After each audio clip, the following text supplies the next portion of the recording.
Hi friends, வணக்கம். Welcome back to my channel. இன்றைக்கான video ரெகுலராகவே கிச்சனில் தேவைப்படக்கூடிய ஒரு சில முக்கியமான கிச்சன் குறிப்புகள் தான் நான் ஷேர் பண்ணியிருக்கேன்.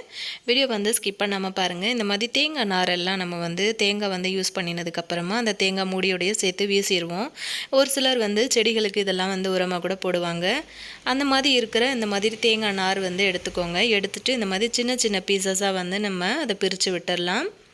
இந்த மாதிரி பிரிக்கும்போது நிறைய அந்த மாதிரி குட்டி குட்டியாக டஸ்ட்டெல்லாம் வரும். அந்த மாதிரி டஸ்ட் எல்லாத்தையும் நம்ம தனியாக எடுத்து போட்டுடலாம். அதை நீங்கள் செடிகளுக்கு போட்டுடலாம்.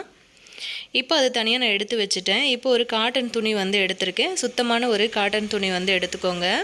இப்போ இதை நம்ம எடுத்த தேங்காய் நாரை அந்த காட்டன் துணிக்குள்ளே வச்சுட்டு இந்த மாதிரி சுற்றிக்கோங்க. பாருங்கள், அவ்வளோதான். இந்த மாதிரி சுற்றி விட்டுட்டு அதுக்கப்புறம் ஒரு நூல் வச்சு இதை கட்டி எடுத்துடலாம்.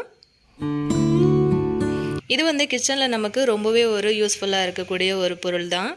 என்ன அப்படின்னு பார்த்திங்கன்னா, நம்ம தோசைலாம் ஊற்றும்போது தோசை கல்லில் தோசை ஒட்டாமல் வர்றதுக்காக வெங்காயம் அந்த மாதிரிலாம் தேய்ப்போம்ல, அதுக்காக இந்த மாதிரி நீங்கள் துணியில் உள்ளுக்குள்ளே தேங்காய் நார் வச்சு இந்த மாதிரி கட்டி வச்சிட்டிங்க அப்படின்னா உங்களுக்கு ஒரு முறையும் தோசை ஊற்றும் போதெல்லாம் உங்களுக்கு தோசை கல்லில் தேய்க்கிறதுக்கு இது ரொம்பவே யூஸ்ஃபுல்லாக இருக்கும்.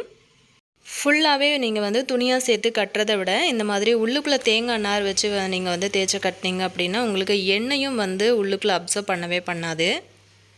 ஸோ அதனால தைரியமாக நீங்கள் இந்த மாதிரி ட்ரை பண்ணி பாருங்கள். இப்போ நம்ம அடுத்த டிப் என்ன அப்படின்னு பார்க்கலாம். இந்த மாதிரி டீ எல்லாம் நம்ம போடும்போது நல்லா கொதிக்க விடுவோம்ல, அந்த சமயத்தில் டீ பொங்கி வெளியே ஊற்றிடும். அந்த மாதிரி ஊற்றாமல் இருக்கிறதுக்காக இந்த மாதிரி ஒரு ஸ்பூன் டீ கொதிக்கிற டைமில் அந்த மாதிரி போட்டு விட்டுருங்க. இந்த மாதிரி டீ நல்லா பொங்கி கொதிக்க ஆரம்பிக்கும். அப்படி கொதிக்கும் போது கூட உங்களுக்கு வெளியில் கொட்டாது டீ. இந்த மாதிரி பொங்கி வெளியில் கொட்டுறதுனால அடுப்பும் சீக்கிரமாக நமக்கு கரை பிடிக்க ஆரம்பிச்சிரும்.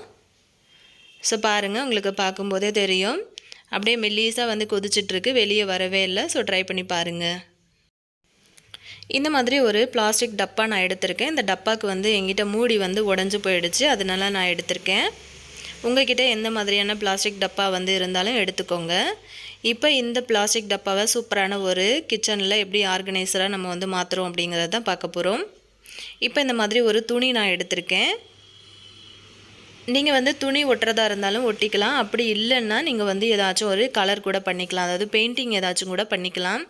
நான் இன்றைக்கி ஒரு காட்டன் துணி யூஸ் பண்ணி இந்த டப்பா ஃபுல்லாக ஒட்டிக்க போகிறேன். அதுக்கு பார்த்திங்கன்னா பெஃபி பாண்ட் இந்த மாதிரி ஃபுல்லாக சுற்றி அப்ளை பண்ணி விட்டுக்கலாம். இந்த கம்மு யூஸ் பண்ணுறதுனால நமக்கு நல்லா டைட்டாக பிடிச்சிக்கும். அது பிரிஞ்சு வரவே வராது நம்ம ஒட்டுற கிளாத்து. இப்போ பாருங்கள், நான் எடுத்துருக்கிற கிளாத்தை இந்த மாதிரி வச்சு ஒட்டி விட்டுக்கிறேன்.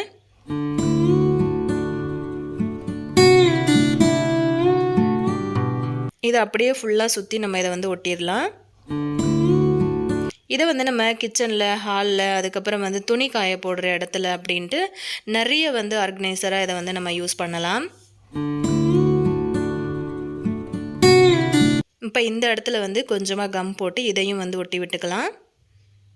பாருங்கள், அவ்வளோதான், முடிஞ்சிருச்சு. இப்போ இதோட அடிப்பக்கத்தையும் நம்ம ஒட்டி எடுத்துக்கலாம்.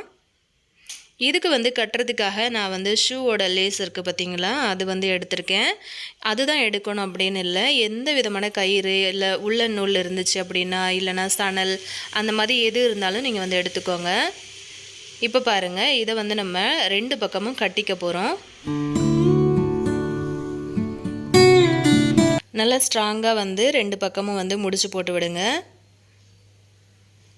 இந்த மாதிரி உங்களுக்கு பார்க்கும்போதே தெரியும். ஸோ இந்த மாதிரி கிளாத் யூஸ் பண்ணினதுனால ரொம்பவே அழகாக இருக்குது.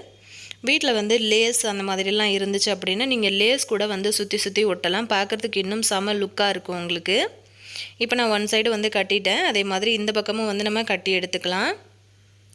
லைட்டாக இந்த மாதிரி ஒரு முடிச்சு போட்டிங்க அப்படின்னா மட்டும் போதும். இதை கிச்சனில் எங்கேயாச்சும் நம்ம ஹேங் பண்ணி கூட வச்சுக்கலாம். பாருங்கள், அவ்வளோதான். இப்போ நம்மளோட சூப்பரான ஒரு ஆர்கனைசர் ரெடி ஆகிடுச்சு. இப்போ இதை நம்ம எங்கெங்கெல்லாம் யூஸ் பண்ணலாம் அப்படிங்கிறத பார்க்கலாம். உங்களோட ஐடியாஸுக்கு ஏற்ற மாதிரி நீங்கள் எங்கே வேணாலும் இதை யூஸ் பண்ணிக்கலாம். பாருங்கள், அவ்வளோதான், ரெடி ஆகிடுச்சு. இப்போ நம்ம இதை கிச்சனில் எப்படி யூஸ் பண்ணுறது அப்படிங்கிறத பார்க்கலாம். அவசரத்துக்கு நம்ம இந்த மாதிரி பையெல்லாம் தேடிட்டு இருப்போம். அந்த டைமில் நமக்கு கிடைக்கவே கிடைக்காது. ஸோ அதெல்லாம் பார்த்திங்கன்னா இந்த மாதிரி குட்டி குட்டியாக நீங்கள் மடிச்சுட்டு இதுக்குள்ளே வச்சிடலாம்.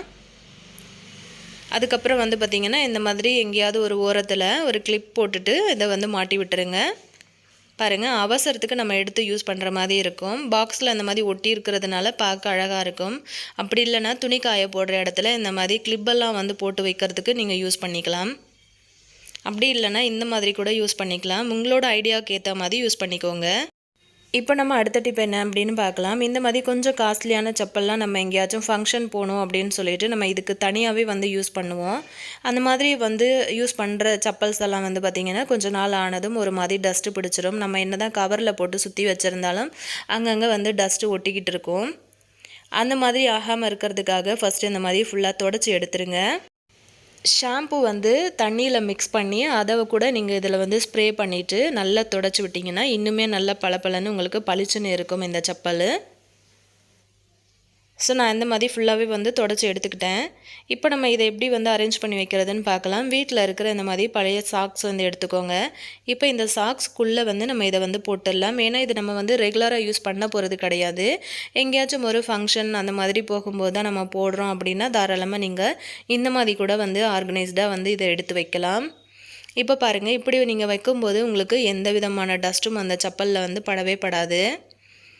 நான் வந்து இந்த மாதிரி தான் எடுத்து வைக்கிறேன். ஏன்னா அதில் நிறைய ஸ்டோன்லாம் இருக்கிறதுனால நம்ம வந்து சும்மா கவரில் சுற்றி வச்சோன்னா கூட நிறைய டஸ்ட்டு பட்டு அந்த ஸ்டோன் கலர்லாம் வந்து மங்கி போயிடும். இந்த வீடியோ பிடிச்சிருந்ததுன்னா உங்கள் ஃப்ரெண்ட்ஸ் அண்ட் ஃபேமிலி மெம்பர்ஸ்க்கும் வந்து ஷேர் பண்ணுங்கள். இதே மாதிரி இன்ட்ரெஸ்டிங்கான இன்னொரு வீடியோவில் நான் உங்களை திரும்ப மீட் பண்ணுறேன் ஃப்ரெண்ட்ஸ். தேங்க்யூ.